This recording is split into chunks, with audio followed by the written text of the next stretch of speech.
और इंजमाम उल-हक को भी चाहिए कि अब से दुआएं शुरू कर दें कि जो आउट ऑफ फॉर्म खिलाड़ी हैं वो फॉर्म में आ जाएं। फ़खर ज़मान की परफॉर्मेंस है, आगा सलमान की परफॉर्मेंस है जिसको आप खिलाए जा रहे हैं और जो परफॉर्म कर रहे हैं आप उन पर निशाने बांध रहे हैं कि वो खेल नहीं सकते, उनकी परफॉर्मेंस नहीं है। पहले आके वो पाकिस्तान में परफॉर्मेंस दिखाएं, बाहर उनकी परफॉर्मेंस की कोई वैल्यू ही नहीं है। जी तो हसन अली को मुबारक हो जिसकी वजह से आपको सिलेक्ट किया गया है कि आप ड्रेसिंग रूम का माहौल अच्छा रखते हैं, बाकी आपकी परफॉर्मेंस इतनी खास नहीं है। तो क्या बात है इंजमाम उल-हक साहब आपकी, जो आप एक्सपेरिमेंट कर रहे हैं इतने बड़े इवेंट में ऐसे खिलाड़ियों का जिनका बल्ला नहीं लग रहा, 20-20 मैच हो गए हैं। अस्सलाम वालेकुम, वेलकम टू स्पोर्ट्स जेके। जी तो आपको बताते चलें कि पाकिस्तान क्रिकेट टीम के शायकीन की बेचैनियाँ सारी ख़त्म हो गई हैं और आज इंजमाम उल-हक साहब ने जो स्क्वाड अनाउंस किया है उसको लेकर पाकिस्तान क्रिकेट टीम के हल्के और पाकिस्तान क्रिकेट टीम के शायकीन जो भी हैं वो सब परेशान भी हैं और हैरान भी हैं जो स्क्वाड सामने आया है। और पाकिस्तान की क्रिकेट टीम को सेम उसी तरह रखा गया है जो एशिया कप में हार के आई है और ये लोगों का टाइम ज़ाया कर रहे थे। जैसा कि मैंने पहले भी अपनी वीडियो में कहा है, 3 दिन पहले कहा था कि ये लोगों का टाइम वेस्ट कर रहे हैं और जो शिकस्त हुई है इनको एशिया कप में उसको सिर्फ गुजारने की, उसको लोगों को ज़हनों से निकालने की कोशिश कर रहे हैं और फिर ये सेम टीम खिलाएंगे जो पहले एशिया कप में हार के आई है। तो फिर ऐसा ही हुआ है। तो इंजमाम उल-हक साहब ने सिर्फ पूरी टीम में एक चेंज की है और वो भी हसन अली।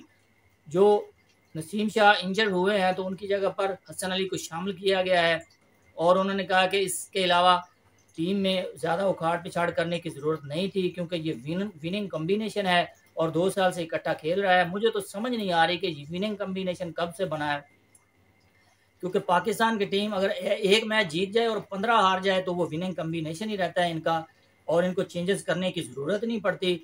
तो पाकिस्तान क्रिकेट टीम में जो भी खिलाड़ियों को रिटेन किया गया जैसे कि आगा सलमान है और फ़खर ज़मान है जो आउट ऑफ फॉर्म है बिल्कुल, और फ़खर ज़मान तो बिल्कुल ही आउट ऑफ टच है, उनसे खेला ही नहीं जा रहा आजकल। और उनके बारे में इंजमाम उल-हक साहब का कहना है कि वो हमारे मैच विनर हैं और वो पाकिस्तान की तरफ से बहुत अच्छी परफॉर्मेंस दे चुके हैं। अब देखेंगे कि पाकिस्तान के लिए वो वर्ल्ड कप में अगर एक मैच में भी परफॉर्म कर देते हैं तो वो अपनी फॉर्म में वापस आ जाएंगे। तो क्या बात है इंजमाम उल-हक साहब आपकी, जो आप एक्सपेरिमेंट कर रहे हैं इतने बड़े इवेंट में ऐसे खिलाड़ियों का जिनका बल्ला नहीं लग रहा, 20-20 मैच हो गए हैं और वो टीम के साथ खेल रहे हैं। और मैं शाबाश देता हूँ बाबर आजम को भी, और उन्होंने अपनी कप्तानी और अपनी दोस्तियों को जिंदा किया है और साबित कदम रखा है और वाज़ेह मिसाल दी है आज के वर्ल्ड कप स्क्वाड को देखकर कि उनकी कितनी पावर है और उनकी कितनी बात मानी जाती है और कितने जिद के पक्के हैं। और शादाब खान की भी जो नायब कप्तानी है वो भी कायम है और उनकी परफॉर्मेंस भी बिल्कुल नाकस है। और हसन अली के बारे में जब सवाल किया गया इंजमाम उल-हक साहब से तो उन्होंने कहा कि हसन अली की परफॉर्मेंस अच्छी है डोमेस्टिक में भी और श्रीलंका की जो प्रीमियर लीग में वो खेल के आए हैं उनकी परफॉर्मेंस अच्छी है। इससे बढ़कर ये बात है कि वो ड्रेसिंग रूम का जो माहौल है उसको तरोताज़ा रखते हैं, खुश रखते हैं। जी तो हसन अली को मुबारक हो जिसकी वजह से आपको सिलेक्ट किया गया है कि आप ड्रेसिंग रूम का माहौल अच्छा रखते हैं, बाकी आपकी परफॉर्मेंस इतनी खास नहीं है। जी तो दूसरी तरफ लोगों ने हाइप क्रिएट की हुई थी कि मोहम्मद आमिर खेल रहे हैं, इमाद वसीम खेल रहे हैं और मोहम्मद रिजवान खेल रहे हैं और सब बातें धरी की धरी रह गई और कोई भी खिलाड़ी टीम में नहीं शामिल किया गया जो भी फॉर्म में थे। जो आजकल इमाद वसीम और मोहम्मद आमिर टीम में परफॉर्म कर रहे हैं, जो लीग में वो खेल रहे हैं, तो उनकी परफॉर्मेंस को देखकर भी इंजमाम उल-हक साहब ने उनको सेलेक्ट नहीं किया और उन्होंने कहा है कि अगर मोहम्मद आमिर खेलना चाहते हैं तो उन मोस्ट वेलकम, पाकिस्तान क्रिकेट के दरवाजे उनके लिए हमेशा के लिए खुले हैं और वो आएँ और डोमेस्टिक में परफॉर्म करें और टीम में सेलेक्ट हों।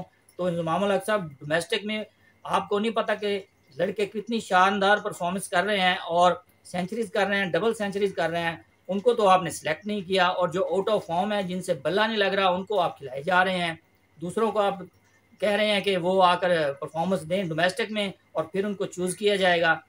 आपकी डोमेस्टिक पर तो तवज्जो ही नहीं है कि वो वहाँ कितने काम के खिलाड़ी हैं। जी तो इमाद वसीम के बारे में जब इंजमाम उल-हक साहब से सवाल किया गया कि उनकी परफॉर्मेंस भी अच्छी है, उनको टीम में क्यों नहीं सेलेक्ट किया गया, तो उन्होंने कहा कि उनका फ़िलहाल तजर्बा नहीं है वनडे क्रिकेट खेलने का, कुछ ख्याल करें भाई। वो अगर खेल रहे हैं तो अपनी परफॉर्मेंस से लीग खेल रहे हैं, लीग में उनको हैवी प्राइस दी जाती है, वो पे करके खेलते हैं, ऐसे ही थोड़ा उनको खिला लिया जाता है। वो पागल हैं जो उनको खिला रहे हैं। आप क्या परफॉर्मेंस देखना चाहते हैं खिलाड़ियों की, जैसा कि फ़खर ज़मान की परफॉर्मेंस है, आगा सलमान की परफॉर्मेंस है जिसको आप खिलाए जा रहे हैं और जो परफॉर्म कर रहे हैं आप उन पर निशाने बांध रहे हैं कि वो खेल नहीं सकते, उनकी परफॉर्मेंस नहीं है। पहले आके वो पाकिस्तान में परफॉर्मेंस दिखाएं, बाहर उनकी परफॉर्मेंस की कोई वैल्यू ही नहीं है। जी, तो मेरी तो दुआ है कि जो टीम वर्ल्ड कप स्क्वाड के लिए पाकिस्तान की सिलेक्ट हुई है वो अच्छा परफॉर्म करे, वर्ल्ड कप जीतकर घर आए और पाकिस्तान का नाम रोशन करे और इंजमामुल हक का नाम रोशन करे। अगर परफॉर्मेंस में कोई ख़राबी हुई तो फिर इंजमामुल हक होंगे और फिर अवाम होगी। और इंजमामुल हक को भी चाहिए कि अब से दुआएं शुरू कर दें कि जो आउट ऑफ फॉर्म खिलाड़ी हैं वो फॉर्म में आ जाएं। जी नाज़रीन, तो अब तक के लिए इतना ही।